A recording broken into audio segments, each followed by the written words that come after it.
NHL 23 is officially here, and with the newest installment in the NHL franchise, NHL 23 makes quite a few interesting changes to the formula, but is it worth your buy? I was able to go hands-on and get an early copy, go through all the modes, all the gameplay, see the changes, and I will answer if it is worth your buy in today's video. But if you are new here, make sure you hit that subscribe button. 50% of you guys aren't subscribed, so if you like hockey and the NHL 23 content, make sure you hit that subscribe button and support the channel. But with NHL 23, it was interesting. With NHL 22, I did think it was a major improvement over 21, but at the same time, there were still a lot of things that desperately needed to be changed. And with NHL 23, this is probably the game with the most low-key changes. There's nothing that's revolutionary, nothing that's going to blow you away, no mode that is going to be game-changing, but also there is still a lot of small details that are great quality of life improvements. Now let's start off with the gameplay changes in NHL 23, and this was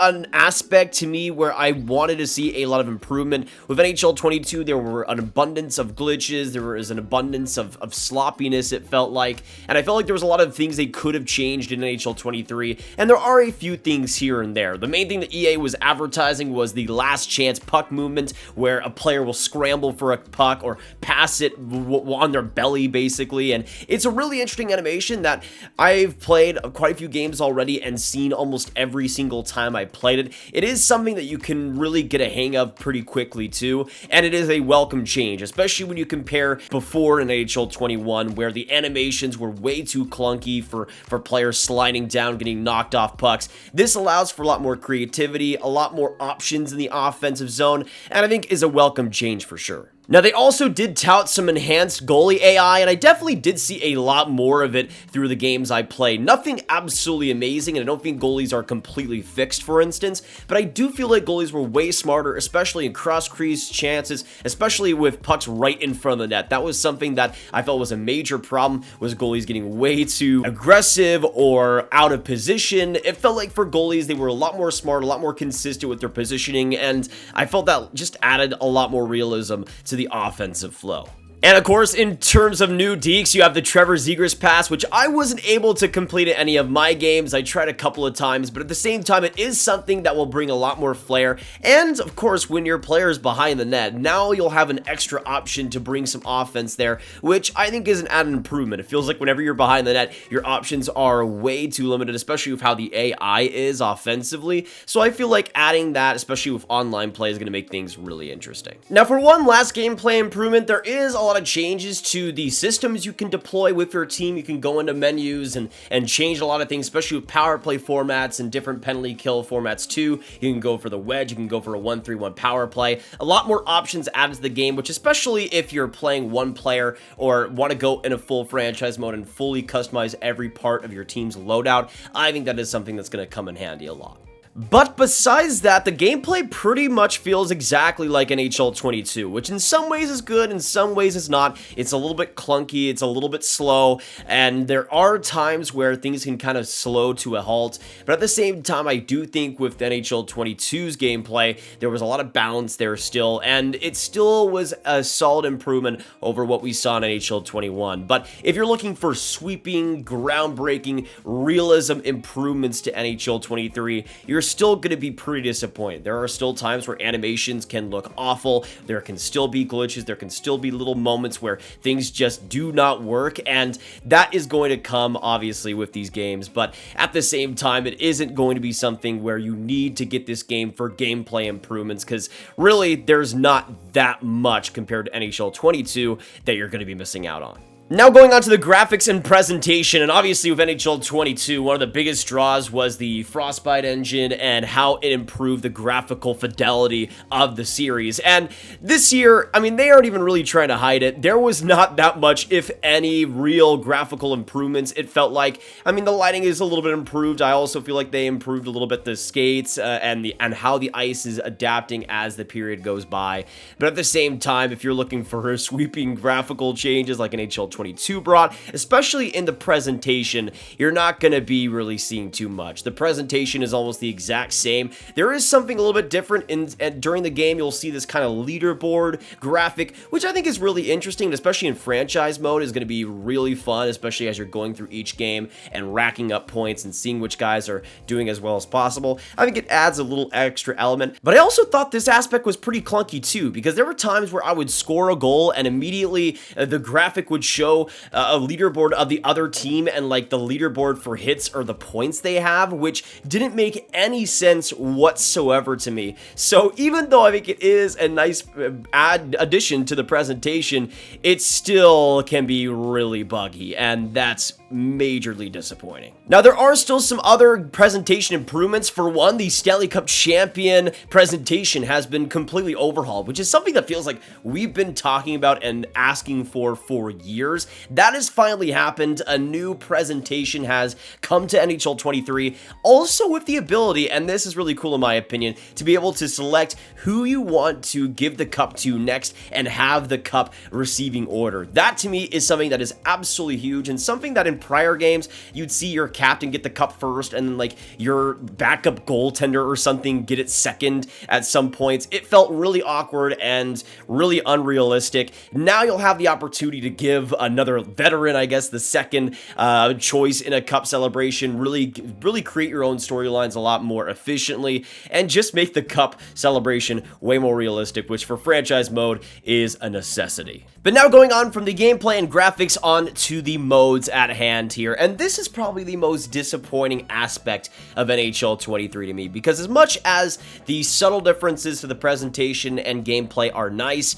there's not enough amazing content added to franchise mode, be a pro hut, to, in my opinion, really sell you as of right now. Now, there are some really interesting things for me, and especially in franchise mode, there are some good changes. For one, the custom franchise mode, the custom leagues edition is a really interesting one. You can customize how many teams can be in a league. You can go up to 48. I ended up going with a 48 team fantasy draft. Had a bunch of teams from the Liga and the SHL and everything, which just added a ton of fun to the game. I did a fantasy draft, and it was almost game breaking. I mean, nobody could get any good players, and I basically just went full rebuild mode. But as you can see with the Detroit Red Wings, for instance, I mean, they're a team that still drafted some pretty great players, but you can see the depth issues there. So you could just have fun with it. You can have 48 teams. You can set the number of conferences. You can completely change the playoffs and how they function. You can put your custom teams into things. You can switch teams out. You can put other teams from different leagues into it.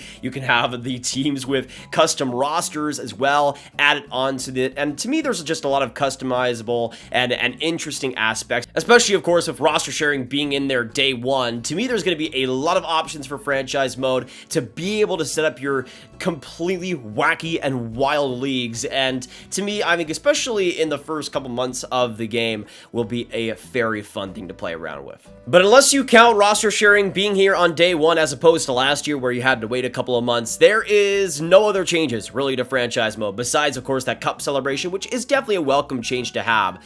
But there's nothing added else to franchise mode, nothing else added to Be a Pro, which I think is extremely disappointing. They of course had that Be a Pro overhaul just a couple of years ago, but since then we've had almost nothing added onto it. And NHL 22, it was reasonable to expect that, of course, since they just overhauled it. But now with NHL 23, there's still nothing. They had nothing to add to the feature, which to me was a big mistake. It's still functional, it's still okay, but Be a Pro, if you're wanting anything more, you're gonna be sorely disappointed. And same thing goes kind of for HUTs. I mean, I'm not a HUT player whatsoever, but really the only thing they added was the ability to, of course, have women's hockey players and the national team players in a HUT lineup, which will be really interesting to see how that works out, and of course the different cards that can come and play. But besides that, no real additions to HUT, nothing game changing, nothing challenging the status quo. And that's kind of, again, the most disappointing part for me.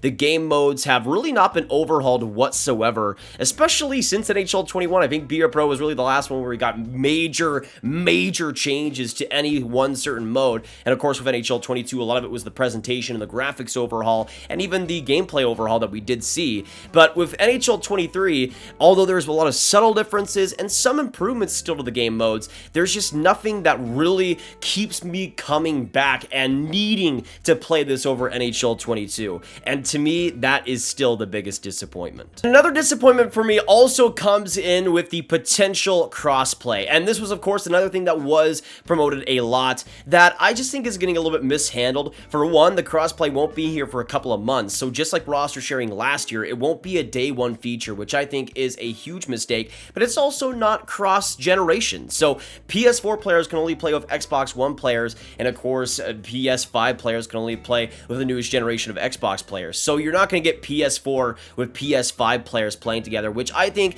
even though it would have been a huge hassle to do, it would have been something that, to me, this game would have needed. Obviously, crossplay in general is a fantastic addition, and this is still an addition for the best, but at the same time, still with the player base that the NHL franchise has, if they had cross-generation play, to me, that would have been an actual amazing selling point. But still, it is a good feature that we will have to wait for. And another thing when it comes to crossplay that I forgot to mention was the fact that you won't even be able to team up with players of the other consoles. So let's say you're on PS4 and you want to be on the same EASHL team as an Xbox One player, you won't have the opportunity to do that. You will only have the opportunity to squad up with other PS4 players, but you can play against other Xbox players. So even though there is technically cross-play, it isn't fully functional, and to me, again, the missed potential is pretty high.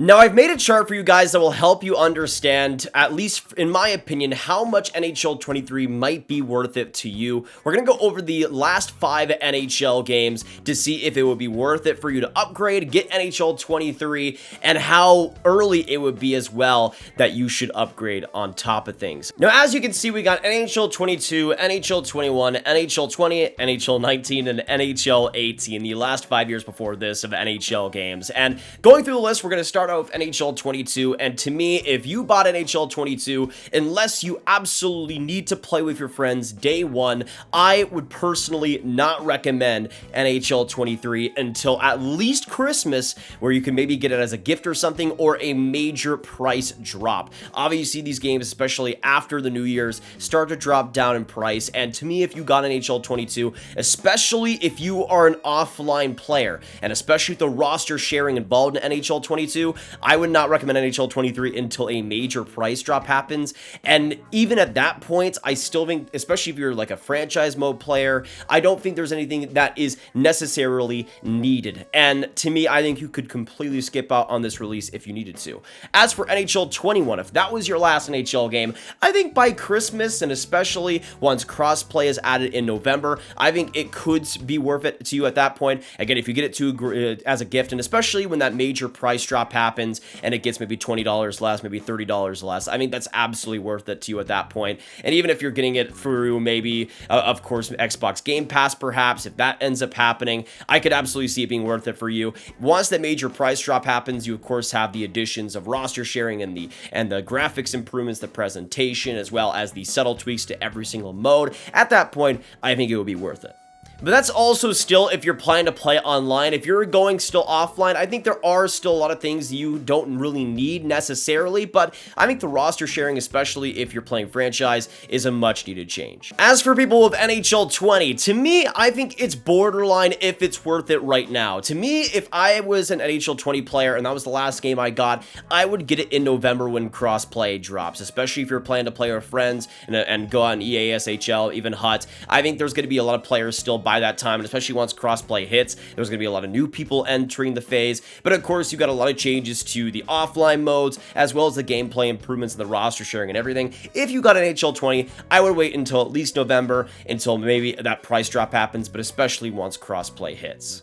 And for me, NHL 19 and NHL 18 are kind of the same. If those were your last NHL games, to me, I think there is still a justifiable amount of new content over the years to warrant a purchase even today. Now, as for the grade for NHL 23, of course, last year for NHL 22, I gave last year's outing a 7.5 out of 10. I thought a lot of the improvements to the graphical and presentation were much needed improvements, as well as the roster sharing coming down the line. And even though there were some glitches that I came across, quite a few in the first few hours especially, I thought it was still worth it for a lot of different people. This year's release, I mean, the glitches have been tuned up quite a bit, not nearly as much as I saw with NHL 22, which I think is a great thing to see, and some balancing has definitely been improved upon, but I'm going to give NHL 23 a 6.5 out of 10. Although there is some good improvements, to me, again, for every single release, I want to see something that truly makes me gravitate towards the game and really want to play it for a long time. And to me, I just don't know how much longevity I have with NHL 23, how much I'll be playing it throughout the year, because even though the additions are nice, I still think you could pick up NHL 22 today and get pretty much the same experience. But thank you guys so much for watching the NHL 23 breakdown. If you did enjoy, hit that like button, hit that subscribe button, and hit that notification bell. Comment down below. What do you guys think about NHL 23? Are you going to purchase it? Do you think there's enough to warrant your buy? And are you already playing it? Do you think it's solid enough to get that price tag? What do you think of the game? Are there major improvements? Is it worse than NHL 22? Let me know all your thoughts down below. And of course, share the video with your friends. Get the video out there. Get all the NHL 23 info out there to your buddies so they know what they're getting themselves into. And of course, hit the card up there for all of my hockey rankings content right in one playlist. Thank you guys so much for watching the NHL 23 review, and I'll see you in the next one. Goodbye.